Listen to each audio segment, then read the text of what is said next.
Actually, well, the first thing I want to say is I'm really excited to be sketch noted. This is like a little sort of life goal of mine to have like a live sketch note of one of my talks. So I'm over the moon. This is the best thing ever. Haven't they been amazing? Have you looked at them as well at the back? Yeah. Can we have like a round of applause?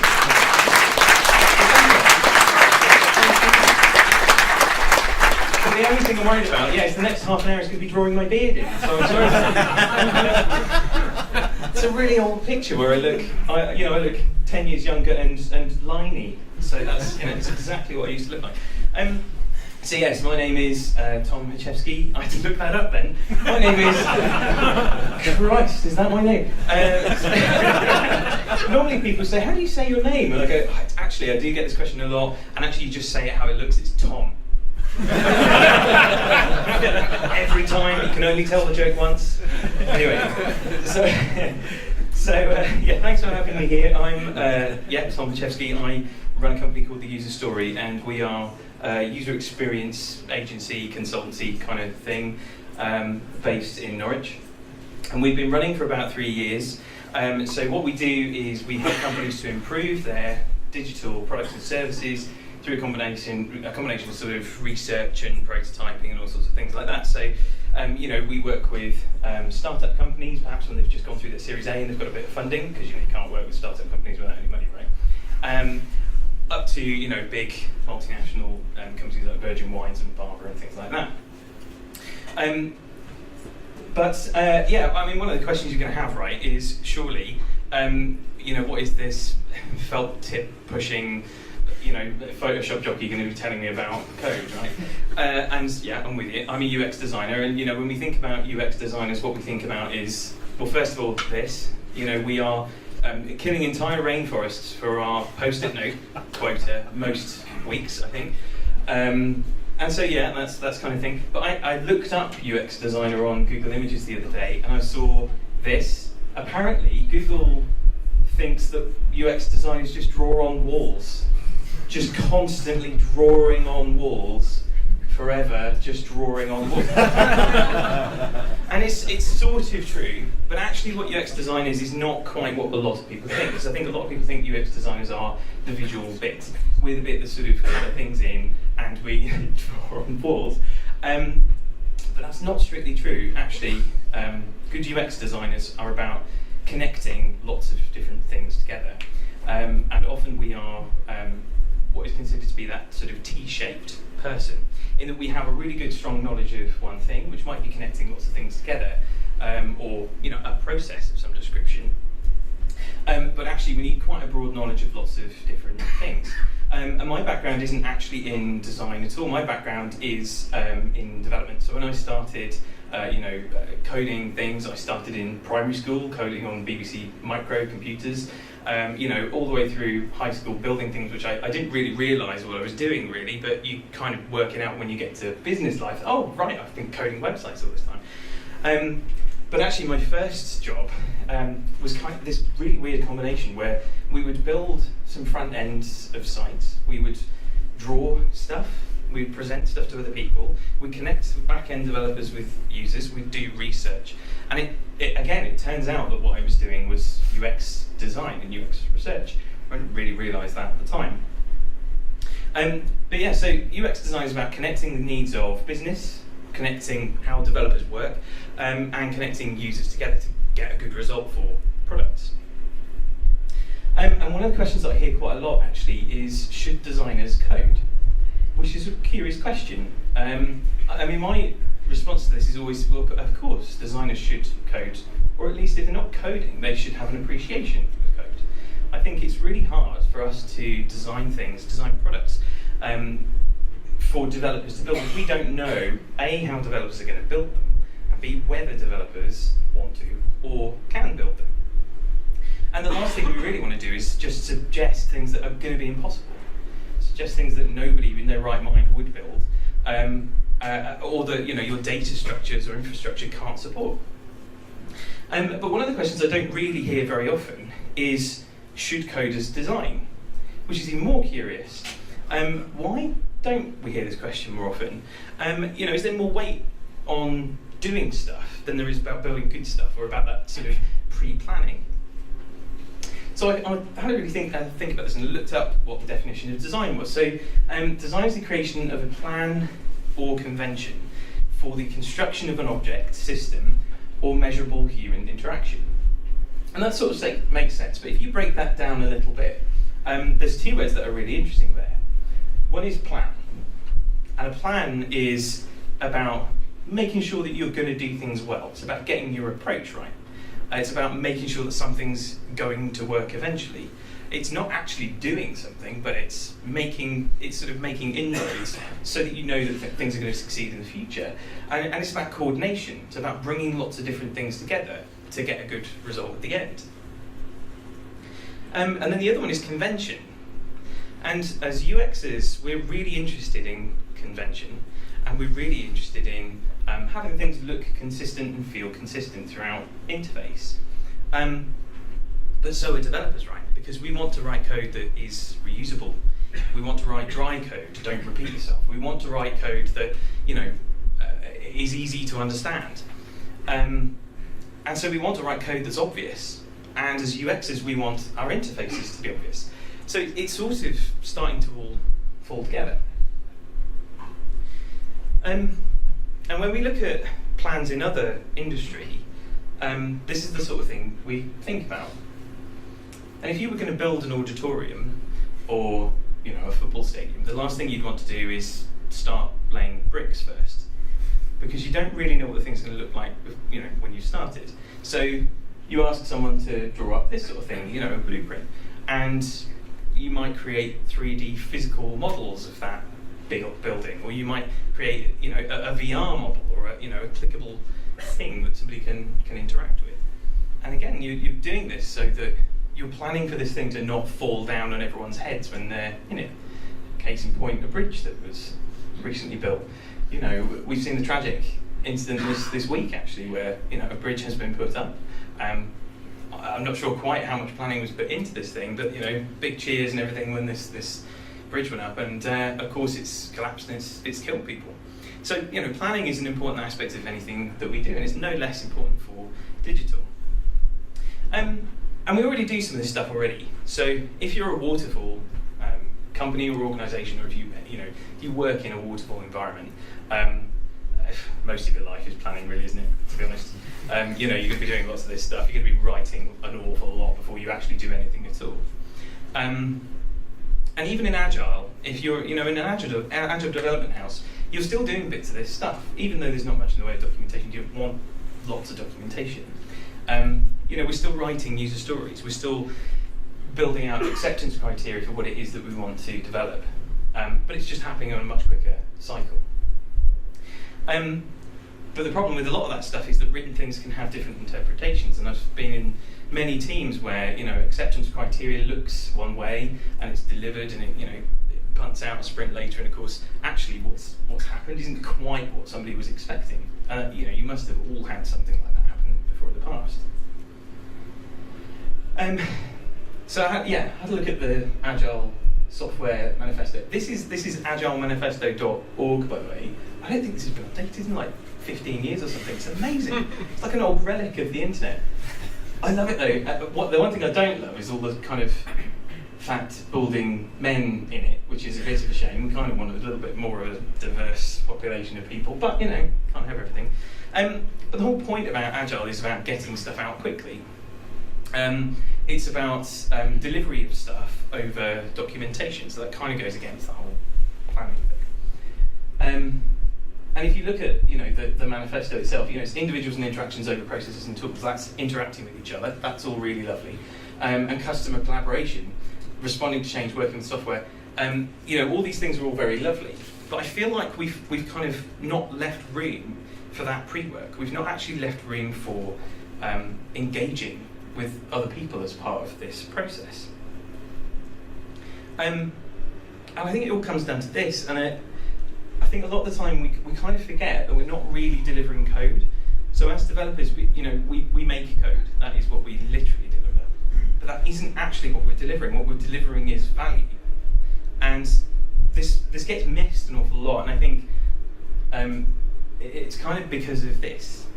So there's this, obviously it's a bit of a stereotype within developer circles, But put your hand up in this room if you are a developer, if you write code for a living.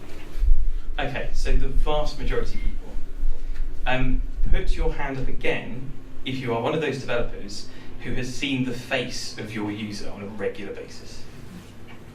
Okay, there's quite a few, and that's quite surprising.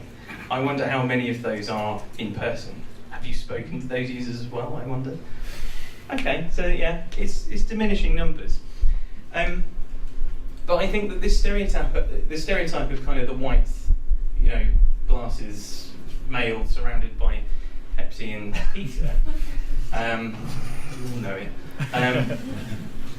It actually means that we are, as a community, becoming quite insular, and I think particularly Agile, it kind of engenders this insular notion that actually things go around in this circle and not much comes in, not much goes out. From our perspective, we don't see much of that stuff. And the other really important thing is that we are creatives too. As developers, the whole reason we got into development is because we like building stuff, we like creating things. But I guess the important thing is we are creating things for other people. It's trying to deliver that value for other people and not just ourselves. So much as it's really cool to think about the latest SDKs and what APIs we can connect to and what technologies are available and what we can play with. Actually, one of the important things is making sure that we are still doing that stuff for other people and for our businesses. So this is the UX process as we see it. And the UX process is quite interesting. UX isn't just a bit that you do as one part of the project. It is actually a process that encompasses an awful lot of other bits and pieces. So generally we start with discovery. In discovery we're looking at users, we're looking at business, and we are looking at development. We're looking at what technology is available, and we're looking at how users might want to engage with those technologies. We're looking at what the business data is available, all that kind of stuff. We do user research, we bring people in, we ask them questions, we look at empathy, we look at existing services and where the problems lie within those services. And if you know the double diamond approach of design, that is moving outwards. We're looking out and we're exploring all the different opportunities that are available. And we're trying to find the problems before we then come in and just define them in this ideation phase. And this is where we then start our sketching, wireframing, very low fidelity prototyping. We're trying to get stuff out quickly to test ideas. We might be doing some paper prototyping, which we'll come back to later. And this is also the stage where things are then going into things like stories for development. There's a design phase, which is the bit that most people expect to see when you talk about user experience, and this is more traditional stuff, design guidelines, visual hierarchies, and prototypes, mock-ups, and then the really important part, which is validation, where we're actually testing these things with real people. We're looking at analytics. We are, bringing people into laboratories and testing, not literally testing on them, testing devices with them. So that UX process is quite well tried and tested, and it does seem to work really well. And then we look at a standard kind of agile process, and we have got this sort of iterative approach to this. And most of the time when I look at an agile process, this is what it looks like. But the one thing we don't really see in a lot of this, the feedback bit, I suppose, is here. But actually, most of the time when we think about feedback, we're thinking about it from our peers and from the business and all that kind of stuff. It's whether the thing that we've done is correct, is whether it matches the acceptance criteria, whether it matches the user story. But as part of this process, we're not seeing what the benefit was from our previous sprint. So we're not actually seeing, 3 sprints ago we delivered this feature, which we thought was quite cool. It matched all the things we needed to do. Acceptance criteria all passed, all the tests passed and everything else. Really, really lovely bit of code. But we're not really seeing what the value of that thing was. So actually we need to kind of integrate these two processes, and this is where prototyping comes into its own. So connecting the UX process with something like Agile can look a little bit like this. So actually, when you're identifying your needs and you're identifying your users and what they need from your services, you can then start to build experiments that kind of touch along your Agile process along the way. So much of the time, you can kind of do this in 2 different ways. Much of the time we see that our clients will do what we call a sprint plus one or sprint plus two UX agile flow. And the idea is that they are matching the same cycle. They're still doing the agile process, but they're doing it a few sprints ahead. So they perhaps have something that they've plucked out the backlog, which is going to come up in the future, and they've started to prototype really quickly some ideas in those sprints. And actually, those sprints might be shorter. They might actually be a 1 week sprint rather than a 2, for example. The idea is they're kind of trying to rapidly hone in on exactly what it is that actually needs to be delivered within a future sprint. And the other way you can do it is actually, if you are a team that has an awful lot of time on your hands, you can stop your sprint and you can do a whole design sprint. And the benefit of that is that you actually get loads of people who normally wouldn't interact with users. So much of the time, a technical tester or a back-end developer may not actually have any real need to see a user. So actually, if you do a design sprint, it means that because one of those days is actually doing research, that they might get to see people and engage with people they wouldn't normally engage with. So yeah, there's a couple of different ways that you can tackle this kind of approach. So when we're talking about prototyping, what are we talking about? Prototypes should be these things. Well, the first thing is ugly. They don't have to be ugly. I mean, you could make a really pretty prototype if you wanted to. It's just that most of the time they're pretty ugly. But the reason is that they're not complete. It's just the amount of stuff that you need in order to put it in front of someone. It's the bare minimum that you can possibly do. I'm looking at all the developers who are like, yep, I'm with you. I'm joking. It needs to be really basic and completely understandable to whoever it is that you're going to be putting it in front of. If you need to explain bits of it, then it isn't very good. Ideally, it's got to be interactive. It's got to be something where someone can actually do something with it and testable. But most of all, it's got to be fast. It's got to be something that you can knock together really, really rapidly. And we're not talking a sprint's worth of time. We're talking a few hours worth of time. And there's a few the way that we look at this in UX is we look at prototypes in terms of fidelity. So there's a couple of different types. There's visual and functional fidelity. Visual is literally how good it looks or how much time you've spent on the look and feel. So you can see here, this is like a napkin drawing of some, map app. Right the way up to something that actually kind of looks how it might look when you deliver it to a phone. And then we've got functional fidelity as well. So, something like this. This doesn't do anything. It doesn't do anything. Whereas this, you might be able to build some basic interactions into it. You might be able to touch it and tap it and swipe it. And the idea is that you would start something off very, very low fidelity. You just want to get a broad idea if the direction that you are thinking about going in is right. And by the time you're starting to hone in on whether those ideas are correct, and then whether the further ideas that you've had after that are correct, and whether the direction you're still going on is right, then actually you're starting to make your fidelity higher. And there's a few different ways that the Nielsen-Norman group visualise prototypes as well. And this is actually quite a nice, useful guide. If you're just trying to identify whether people can find a certain element within a website, let's say, or you've got an application and you want to see if people know where the camera button is, or if you're Snapchat perhaps and you want to redesign your entire application, you want to know if people still use it, that kind of thing, then actually a horizontal approach is really nice. You can just kind of put a broad brush stroke in and you can just see if people press the right buttons. They don't even need to work, but if people press the right buttons, you're heading in the right direction.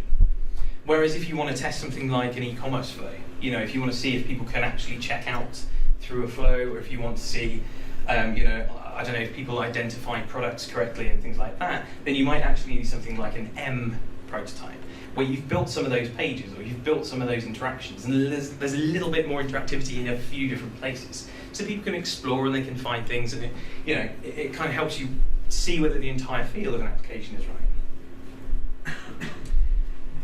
right. So the easiest and oldest and tried and testedest method of prototyping is with paper. And much as I said earlier that paper doesn't do anything, you can kind of pretend that paper does a lot.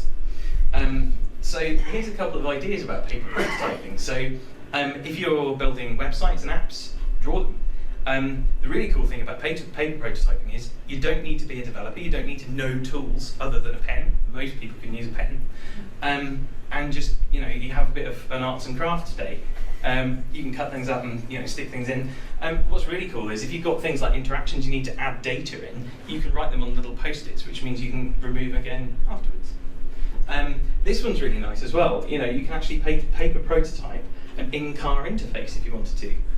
Because of course, having a car in an office with loads of cameras in it is probably not going to be doable, right? So draw one and then stick your interface in it in the middle. But again, this really helps you to test your ideas super rapidly. You could do this in an hour. You could draw an interface in half an hour and you could stick it in front of someone for the next half an hour. And you've tested your idea. You can even test wearables. This is great. This is a tiny little post-it notepad, and then just tear them off as things happen. How awesome is that? So yeah, as long as it's testable, you can test with it. So just tear things off, and when people press on things, you can rip them off and things like that. But being digital people, we want to see what kind of digital tools are available, right? So, I started my career when fireworks was a thing. Who remembers Macromedia fireworks? Oh, what a tool. That was amazing, right?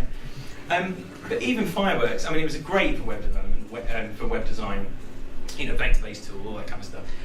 But it has nowhere near any of the features that some of the tools that are available now do have. And if you just spend a little bit of time and you understand how to put a box on a screen and resize it and stick a bit of text in it, then you're probably able to build a really simple prototype. But the really cool thing is that now we've got this sort of generation of tools that are designed for UX people. All of a sudden it's an awful lot more easy to do this stuff. So this is InVision, which is one of the tools that we use. And if you've designed stuff already, or if you have stuff from a designer, you can actually throw these things into InVision, draw some boxes around things and say, well, that one's going to link there and that one's going to link there, and you've made yourself a prototype. You can send it to your phone so you can test it with people out and about. It's super, super easy. There's things like this. So this is one called Principle. And Principle allows you to add objects in. It's essentially kind of like a design tool, like Sketch or whatever. But you can pop elements straight in, and you can give them individual interactivity.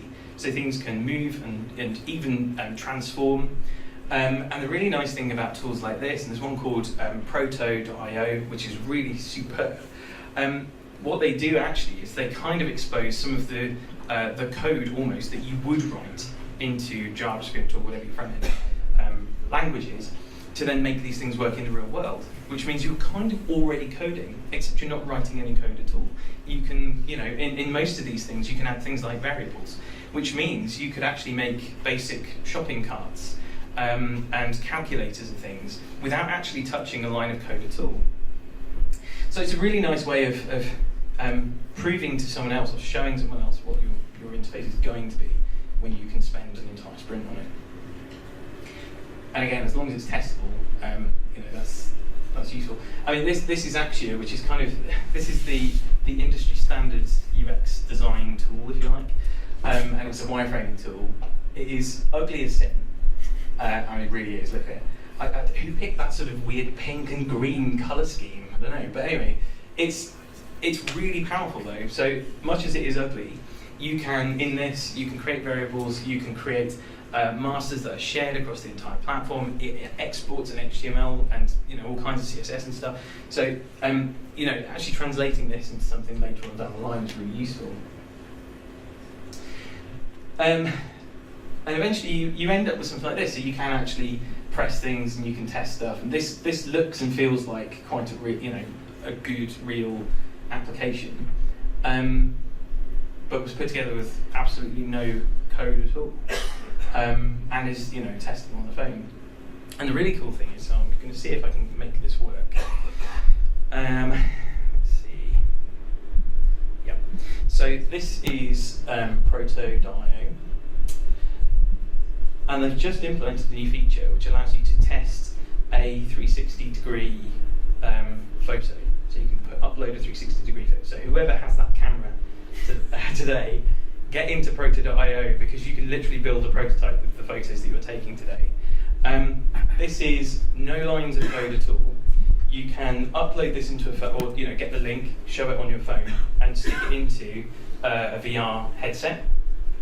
And then you can look around in here, and you can see that we've actually put in little interaction spots as well that jumps you. No internet. That jumps you around the house so that you can see different views. So this is done without any code at all. It's just sticking bits in an interface, but it allows us to test even a basic augmented reality or virtual reality interface too, without any lines of code.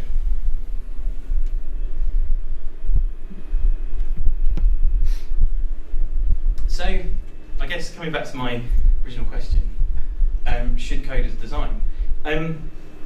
Well, actually, you already are. As coders, you do it all the time. You're always thinking about what's next. You're always thinking about what you're going to be doing in the sprint. You are writing user stories. You're writing acceptance criteria with your testers, etc. So actually, what you should be doing is starting to think about doing it like a UXer. How can you test stuff with a bare minimum amount of effort? Put it in front of a user to make sure that when you're about to do your sprint, that you know precisely what it is that you're doing and that it's going to work. That's me. Thank you very much.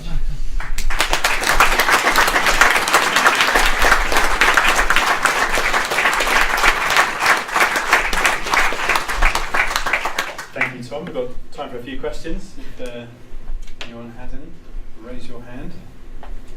Over there. If you're saying that coders should design, but you're also saying that designers might work 2 sprints ahead, how would that work? How would those two sort of teams work together? That is a very good question. So most of the time, if you have UX designers on the team, they should be working with developers anyway. So if they are working a few sprints ahead, they probably want a developer with them working a few sprints ahead. So developers are multi-talented people; they're going to be able to do this stuff. But I think if you are 2 sprints ahead, you need to have that input from a developer to know that the stuff that you're going to suggest is going to be working. I would say you kind of want a subset of a team which has a dev on it if you can do it. If not, something like spikes within your the main sprint, if you like, to actually investigate with the designer that's working in that +2. That works quite nicely as well. So they kind of have a check-in point. That's probably the best way. Any others? What is the VA, so the business analysts fit into that process? Because usually they have to define, when look at the existing processes, define new processes before you can start planning the user experience. Great question. We're actually working on a project at the moment which is exactly that kind of problem, where actually the BA needs to write all this stuff quite early, and it's a big sprawling application, and we have no idea where the end of this thing is, because it's about changing an organisation's data structure into a whole new structure and building all the tools to support that. So it's a really tough project, and the way that we're doing that is involving them in that sprint +2 process. So actually, as we're doing it, some of the BA for the project is actually sitting in on user research, and they are actually doing that sprint +2 with our UX designer, which means by the end of that sprint +2, they're actually writing that acceptance criteria with the UX designer. So they actually write it with them, which is quite nice. I mean, there's a few different ways of doing it. Actually, test a few ideas. It's probably the best way. Crossover. Yeah. Because our BA will do mock-ups for our projects. Yes. He's almost doing a bit of UX himself. UX. Yeah, so BA's doing a bit of UX work, as well as and absolutely, I think BAs and UXs, actually some of the best UXs are essentially ex-project managers, ex-BAs, that kind of stuff, because they can connect lots of different things, they know a little bit about everything. So yes, there's lots of crossover, and I think actually UX is just about using some of those tools to the best effect, whereas the BA is more about writing the documentation. So, yeah. Anders' hand up is up again. Anders, I don't think we've heard from you today. Could you just give me the question? I like to talk. Would you like your own microphone? What sort of size teams is this aimed at? Because often I'm in a lot of smaller teams, and so you find people adopting multiple roles. You've kind of talked about these cycles, these ideas of setting teams and groups working together. What's your idealised sort of size project? So I would say, good question. Rule of thumb, it would be if you are a small-ish team. So if there is perhaps 5 people in a team, you probably don't have enough to actually do a sprint plus 2 because you'd just be one person doing that sprint plus 2, and that'd be pretty lonely existence. So you might want to do something like a design sprint every few sprints. So perhaps every 4 sprints you'd do a design sprint for a week. Work out some of these problems, rein it all in. Because actually, at the end of those design sprints, you can generate an entire backlog of stuff you want to try and test and all sorts of things. So that would be quite good. I think if you've got perhaps, most of the time we see that there's one UX designer attached to an agile team. If there's more than one, perfect. Then one of you can go off and do that as kind of sprint plus 2. I don't think there's a good hard and fast rule, but that's kind of a good rule of thumb. Great stuff. Thank you very much, Tom. Thank you.